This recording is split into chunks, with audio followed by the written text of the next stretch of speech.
পাশে মানুষের সাথে আমরা আছি এই বাংলাতে। আপনারা দেখছেন সংবাদ শিরোনাম। দেখলেন তো অনেক কিছু, এবার দেখুন নতুন কিছু। হ্যাক হয়ে গিয়েছে পানিহাটি পৌরসভার ফেসবুক পেজ। দুশ্চিন্তা এড়াতে পানিহাটির বিধায়ক নির্মল ঘোষ সতর্কীকরণ বার্তা দিয়ে সামাজিক মাধ্যমে জানালেন, বর্তমান ডিজিটালাইজেশনের যুগে যতই আধুনিক থেকে আধুনিকতর হয়ে উঠছে সমাজ, ততই বাড়ছে অনলাইনের মাধ্যমে নানা রকম অপরাধমূলক কার্যকলাপ। প্রশাসনের সতর্ক এবং তৎপরতার পরেও চোখ এড়িয়ে হ্যাক করা হচ্ছে বিভিন্ন সোশ্যাল মিডিয়া সহ বিভিন্ন অ্যাকাউন্ট। এবার পানিহাটি পৌরসভার ফেসবুক পেজ হ্যাক করার অভিযোগ উঠল। গতকাল রাতে সামাজিক মাধ্যমে নিজের প্রোফাইল থেকে এমনই ছবি সহ পোস্ট করে সতর্কীকরণ বার্তা দিলেন পানিহাটির বিধায়ক নির্মল ঘোষ। স্বভাবতই এই হ্যাক হওয়ার ঘটনাকে কেন্দ্র করে দুশ্চিন্তা ছড়িয়েছে পৌরসভার কাউন্সিলর ও বিধায়কের মধ্যেও। ইতিমধ্যেই এই বিষয়ে সাইবার ক্রাইমে অভিযোগ দায়ের করা হয়েছে।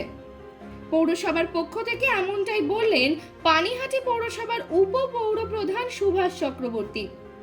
শতাধিক প্রাচীন ইতিহাসে বিজড়িত এই পানিহাটি পৌরসভা।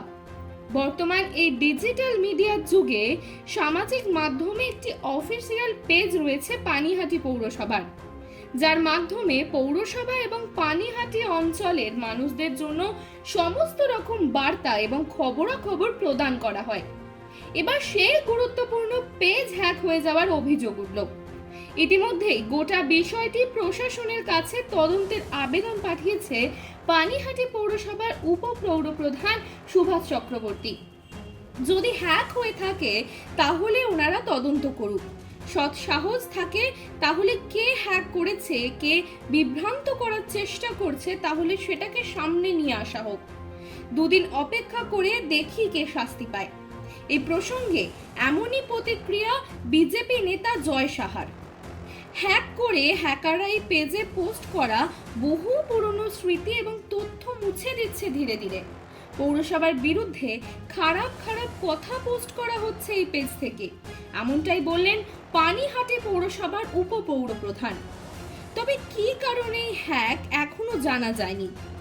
এই বিষয়ে ইতিমধ্যেই খড়দা থানায় দ্বারস্থ হয়েছে পানিহাটি পৌরসভা। করেছি বিভিন্ন জায়গায় সাইবার ক্রাইমে, এবং আমাদের অর্পণ দত্ত ডায়েরি করেছে, ওই পেজটা চালায়। তো আমরা সবাইকে সতর্ক করেছি, বিভিন্ন চ্যানেলেও খবর দিয়েছি, যাতে কিনা কোনো রকমভাবে এই হ্যাক পেজ কেউ না করে। বিভিন্ন রকম বাজে তৈরি করা হচ্ছে।